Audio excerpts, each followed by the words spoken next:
Let's talk about the exterior of the Hyundai Santa Fe. And there's one thing to be said about this one. Hyundai lately have been coming out with really nice design cars. They hire really good designers because their cars are looking better and better. Except this one. It just looks too generic, too standard, too much like other models. For example, this front looks exactly like the Kona. I mean, it kind of robs from this car's exclusivity, and then you have the giant grille that completely does not match. There's just too much chrome. There's chrome here, fake chrome, by the way, all over. It just doesn't look very nice. Looks too generic is the term I'm going to use here. Then we look over on the side, and they have that same design that basically the entire automotive industry is doing lately, where you have curve, then another fake curve. It kind of makes the car look bigger from far away, but it's actually almost flat. However, this one does have kind of a curve. The side profile is interesting. It does have a little bit more movement in it, but still nothing really offlandish or kind of unique to the Santa Fe. Then we look at the back, where that same theme of blandness and unexclusivity comes around. Over here, the shape almost carries from the Palisade just a little bit, but not really. And then again, we have the bar taillight. I suppose every single car in the automotive industry lately, they like the bar taillight. This is the fashion. It's pretty cool. Something that is interesting. The turn signals are down here, not at the taillight. Don't know why that is the case. They're super low. You can barely see them from the car in front of you. But that's what they went with. Something interesting about the Santa Fe, you have Santa Fe and you have a little sign of a sun next to it. Suppose they're trying to tell us that Santa Fe is a sunny place. So something else that I noticed that kind of adds to that blandness and not really good design. There's a lot of that fake chrome all over the place. It just doesn't match the theme of this car. This car does not win my heart in the looks department. Some other Hyundai models do. This one, not so much. Then there are two interesting things about the design of this front. First one is, this is not the headlight. This is the headlight. Quite low. Nice when you're driving in front of this thing and you're driving in a lower car. The headlights are not super high facing down. They're low to begin with. Not so nice because if you live in the Midwest like I do, they're just going to get covered with snow pretty quickly. The other thing is the radar sensor is very low to the ground. I mean, this is front row seat to the curbs, to everything. I wish they would have moved it behind the emblem perhaps. This is an interesting spot for it. Too low in my opinion. Let's talk about the interior of the Hyundai Santa Fe. And this interior at first glance feels nice. It is a nice place to be, lots of nice materials. I like it. I actually like it a lot more than the Tucson, which felt very cheap and very generic. First thing you notice when you climb into this interior is the center stack, which has a million buttons, which I like. Most people assume that is a bad thing. That's actually a good thing because all your vital controls or important controls are here. Your radio controls at the top, very easy to accessible. Right underneath that is your HVAC controls and then your drive modes and kind of the drive assistant. Underneath that though is your heated and cooled seats. In this higher trim model that we're looking at here, you have heated and cooled seats. I love the fact that these are not in the screen because this is stuff you're going to use every single day. You just want to change the temperature. You want to change where the air is coming from. It is a very nice place that they're super easy to access, super simply well laid out. One notable thing though, the shifter situation. I dislike the buttons. That's just my personal opinion. And usually people say the buttons cause the shifter to take lesser space and you have more space. It actually takes the exact same space as the shifter, my opinion, but that's just me. But equally, the drive mode selector is enormous. It's bigger than the shifter itself. I don't know why it has to be that big. It could have been much smaller, but it is that big. And one notable thing about it is one of the drive modes is smart. So make sure you're smart about your driving mode. And something very good about the HVAC, and Hyundai has been doing this in other models, and I wish other manufacturers would actually follow suit.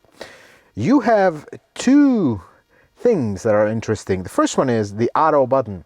Usually you press auto in cars, car is very hot, car is very cold. As soon as you press it, the air will just start blasting from the AC vents until it catches up to the temperature you set it at. But here you actually have 3 levels of auto, which is pretty cool. I think this is a great idea because it kind of gives you, do you want a lot of air? Do you want lesser air? What's the deal? But something even better, they have a mode that is driver only. It'll focus the air only on the driver. Most of the time, you're sitting in your car, you've come to it after it's been sitting in the sun, and you just want cold air at you. You don't want to cool the whole car. You just want you to get cool, then the whole car. You press that, now you have air directed only at the driver, which is a pretty smart and actually functional idea. The gauge cluster is an enormous screen, and most people get very excited about this stuff. But in reality, it doesn't do much. There's not really any customizations to it, except one nice feature. When you turn your turn signal, you get a blind spot view, which is really helpful, and it's actually a neat feature. Hyundai's been doing this for a lot of their models. That is probably the only nice feature about this giant screen that otherwise does nothing more than an analog gauge with a little screen in the middle. Something else that is extremely interesting in the design of this thing. So on the center stack, you just have one of these round objects that you put a cup in. We're not going to say that on my channel, but right next to it you have the interesting setup for the wireless charger. You can actually just put your phone in and it wirelessly charge. It's pretty cool that it doesn't take a lot of space because you're standing your phone this direction, not really laying it on its side. Pretty clever. I wish more manufacturers do this because this is pretty cool. And something else about this interior, the center stack that stands here with all the buttons, it's actually a floating center stack. So underneath it you have all kinds of storage. This is really functional use of space. They could have closed this off and it would have been okay, but they decided to engineer something underneath it. This is very usable for families and everyday use. And on the passenger side, you have this little shelf here, which actually has a kind of a rubbery mat so things wouldn't come flying off of it.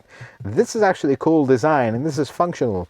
They give you a lot of room. This interior, one thing about it is it's roomy and it has a lot of clever places to put stuff. And the infotainment screen is your standard Hyundai setup. It does have a Harman Kardon sound system, which is nice, not the best, but it is nice and a nice upgrade in the upper trims. But the screen tends to be slow, especially at startup. It just freezes up there and you gotta wait for it to really load. It just reminds me of an old Microsoft computer where things are extremely slow and it takes a while for it to boot up. Otherwise, it works okay. It's not the most advanced one in the world, but for basic functions, it works okay other than that slow startup. One thing that is very notable about this model, the seats are relatively comfortable, a little bit tight on the bolsters, but overall they're okay. But there's one feature about the driver's seat that is really interesting. You have thigh support extenders. So if you're very tall and you have tall legs, this is a nice feature because you can actually support your thighs. This is something usually reserved for German cars. Germans are usually tall and they like this stuff. And I've heard a lot of tall people comment this. Only German cars will have this. It's a very neat feature. And here it is in the Hyundai Santa Fe. Huge plus if you're tall because this will make the seat extremely comfortable for you. Last on the interior, there's one very family-friendly feature which I really appreciate here. When you push the lock, usually, you know, the window lock for the rear child safety, you press it, it locks the windows in the back so your kids won't roll down the window.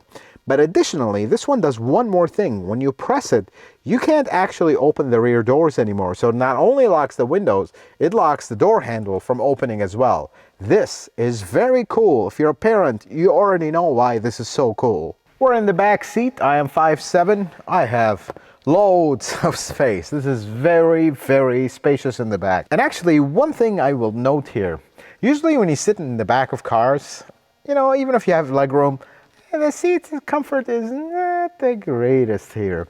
But these seats, they're actually very comfortable. This is a nice place to be. You got the shade right here. You have heated seats in 2 levels. This is actually not a bad place to be, even for an adult to sit here, and that is a big plus for this one. Look at the back area, which it is pretty nice. Plenty of space. The back door is almost straight, so this is a very functional space, which I like. But there's one thing that is kind of a gleaming absence of. There's no third row seat, even though you can easily fit one here because this is pretty big. There's no third row seat, not even an option, not available at all, which is one of its kind of downsides, if you ask me. And then another thing that is interesting here, you can roll the back seats electronically. Not really electronically, it's an actuator that opens the latch because you can't retract them back up, which is kind of, if you're gonna do this, might as well just do it all the way, but they didn't, which is fine, not the end of the world. Now something else that is not very nice, there's no spare tire. None here, none there. I don't even see the inflate kit. Maybe it is here. No, the battery is here. I don't even see an inflate kit. What's the point of having a jack if you don't even have a spare tire? But that's how they do these. They just don't think about this stuff. But one thing that is nice is this is a plug-in hybrid. And usually plug-in hybrids will come with a cable. You can plug it in, charge it, get a few miles off of it. Usually they come in a little plastic bag and here you go. But Hyundai, they treat you well. They got you this really nice backpack which has the charging cable in it. This is pretty cool. You would expect a company like Hyundai not to really do this because it's not the end of the world if they don't. When they do stuff like that, they care and it's nice. Let's talk about some things I do not like about this SUV. First one is the whole thing. I don't like how it looks. I think it looks too bland. You're trying to appease buyers, you're trying to bring them in. This thing just looks like just a box. There's really nothing appealing about the look of this thing. The other thing is the hybrid system. It is just simply not good. It's too slow to respond. The transitions between engine and electric mode are super slow. Even the brakes are super slow to respond. When you let go of the brake pedal, when you're stopped, it just takes it a second to start going. It's just not very well executed. It feels like it's in a beta stage. It's not complete. That is a huge downside. The regular one without the hybrid system will probably be a better choice. The other thing is, with all the gizmos and all the technology inside, they forgot a very, very basic feature.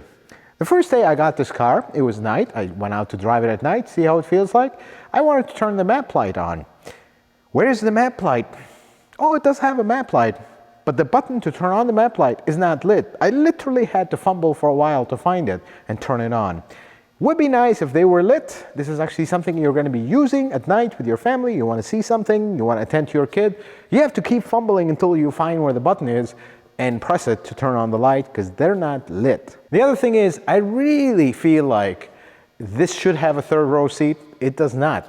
Even if it did have a third row seat, it would be tiny and basically only kids could sit there, but it's still there. At least make it available as an option. It is not available, and that is a downside.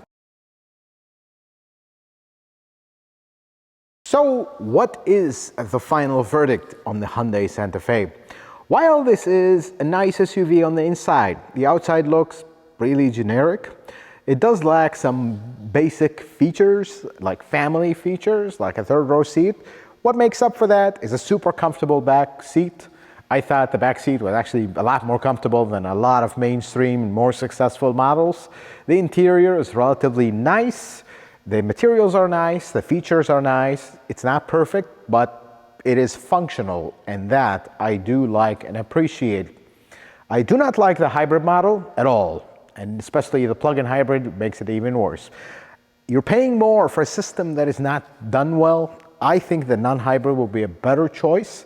Overall, it is a decent SUV with Hyundai's longest warranty. So in case something goes south, well, at least you have the warranty. I hope this video is helpful and informative. I hope you learned something new. If you like it, consider giving it a thumbs up. If you're not a subscriber, consider subscribing to the channel. Check out some other videos.